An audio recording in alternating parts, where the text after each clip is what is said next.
Chào cả nhà đã đến với kênh Nutrend USA. Nếu đây là lần đầu tiên bạn đến với kênh của mình thì hãy cho mình một like và một đăng ký để khỏi miss những video tiếp theo nha các bạn. Chúc cả nhà một ngày mới thật là nhiều sức khỏe, niềm vui và hạnh phúc bên người thân và bạn bè. Cuối tuần trước, gia đình mình có đi ăn ở tiệm Banana Leaf ở thành phố Cary cùng với mẹ mình, vợ chồng anh cả và gia đình của cô Út.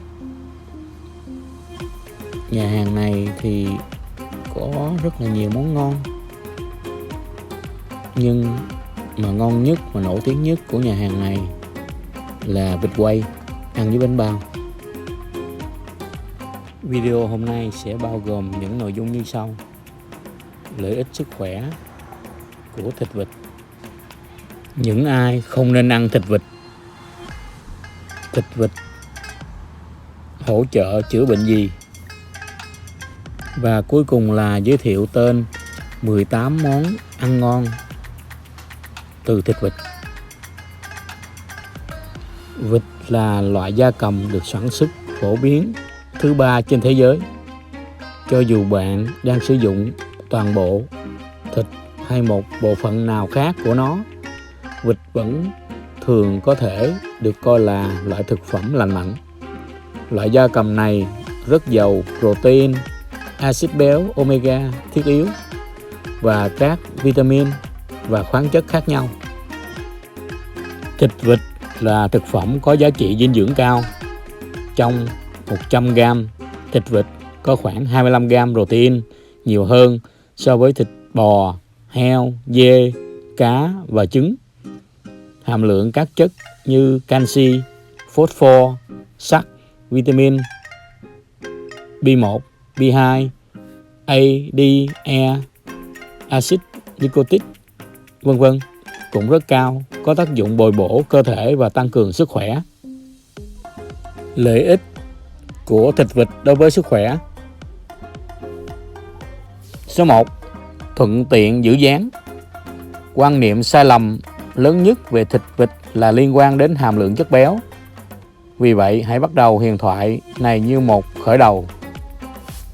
Chắc chắn vịt có một lớp mỡ hào phóng.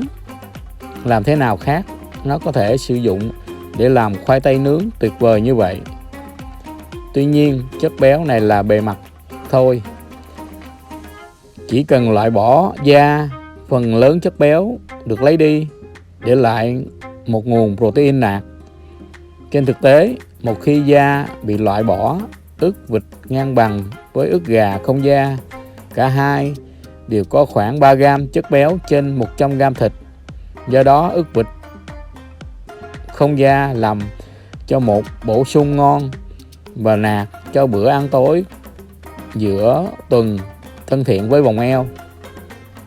Số 2. Giàu vitamin. Khi vitamin D, vitamin B thuộc loại khá quan trọng, giúp mọi thứ từ tạo năng lượng đến giải độc và chức năng tế bào.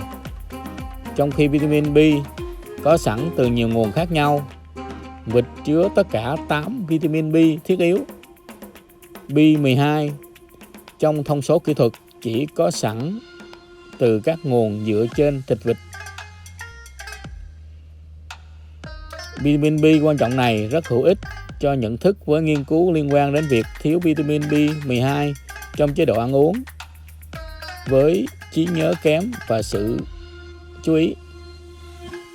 Số 3. Tăng cường miễn dịch. Khi nói đến chức năng miễn dịch, hầu hết chúng ta sẽ tiếp cận với vitamin C một cách tự nhiên để tăng cường chống lại cảm lạnh. Tuy nhiên, có nhiều khả năng miễn dịch hơn vitamin này. Nghiên cứu cho thấy các khoáng chất kẽm và selen cũng rất cần thiết cho hoạt động chính xác của hệ thống miễn dịch. Các tế bào bạch cầu, các thành phần gây nhiễm trùng chính của cơ thể, tất cả đều chứa và cần một liều selenium tốt để sẵn sàng chiến đấu. Kẽm có tác dụng tương tự, điều chỉnh từng bộ phận của hệ thống miễn dịch, giúp đẩy lùi những bệnh nhiễm trùng. Vịt là một nguồn tốt của cả hai khoáng chất.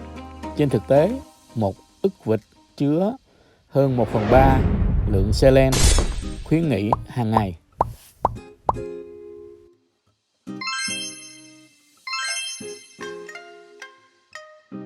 Số 4. Giàu chất sắt. Sự thiếu hụt chất sắt có thể không hoàn toàn trả lời tại sao thanh thiếu niên ngủ nhiều như vậy. Nhưng dữ liệu từ khảo sát dinh dưỡng và dinh dưỡng quốc gia cho thấy vẫn còn một tỷ lệ lớn trẻ em, thanh thiếu niên và phụ nữ có mức độ sắt tối ưu. Việc thiếu khoáng chất này khiến bạn mệt mỏi và thường thiếu năng lượng, vì sắt là thành phần quan trọng để mang oxy đến như một phần của tế bào hồng cầu. May mắn thay, vịt là một trong những nguồn cung cấp sắt hàng đầu. Trên thực tế, mỗi gram vịt chứa nhiều chất sắt như thịt bò.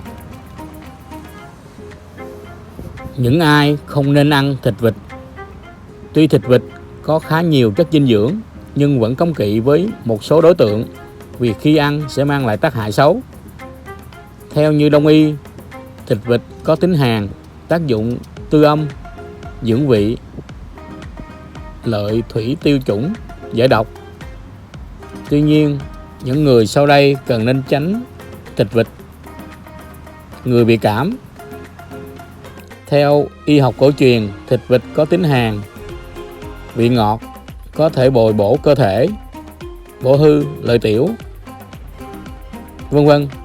Nhưng bởi vì tính hàn nên người đang cảm tuyệt đối không được ăn, vì nó sẽ khiến bệnh trở nên nặng hơn. Người bệnh gút, thịt vịt có chứa lượng purin cao, làm tăng axit uric trong cơ thể, cho nên người bệnh gút tuyệt đối không được ăn loại thịt này. Người mới phẫu thuật xong, thịt vịt có chất tanh khiến vết thương lâu lành, cho nên người mới phẫu thuật xong nên kiêng thịt vịt. Người có hệ tiêu hóa kém. Theo Đông y thì vịt mang tính hàn lạnh, nên những người có hệ tuần hoàn kém lâu ngày làm suy yếu các cơ quan như hệ tiêu hóa, thận, hệ thống miễn dịch cũng không nên ăn nhiều, nếu không muốn cơ thể càng dễ bị nhiễm lạnh hơn. Ngoài ra, thịt vịt khiến người có thể trạng hàn, dễ bị các bệnh về cơ, xương, khớp. Thịt vịt hỗ trợ chữa bệnh gì? Vào những ngày thời tiết mùa hè nóng nực, thịt vịt luôn là nguồn protein được ưu tiên hàng đầu vì tính mát, dễ ăn. Những món ngon từ vịt có khả năng phòng chống, hỗ trợ chữa những bệnh như sau: người bị thiếu máu, suy nhược cơ thể, đau đầu, chóng mặt, buồn nôn, phù nề, tiểu ích, tăng huyết áp, bị mất ngủ hay quên, hen suyễn, tim mạch, lao phổi và ung thư. Sau đây là tên 18 món ngon tuyệt vời từ thịt vịt: vịt ôm sấu, vịt kho sả, cà ri vịt xiêm, vịt hầm bia, vịt xào cay, vịt sốt vang, vịt nước dao, vịt quay Bắc Kinh, vịt nướng riềng mẻ, vịt kho gừng, vịt roti nước dừa, thịt vịt đút lò, măng nhồi thịt vịt, vịt kho măng, vịt nấu chao, vịt nấu chả cày, cháo vịt, bún măng vịt.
Thank you.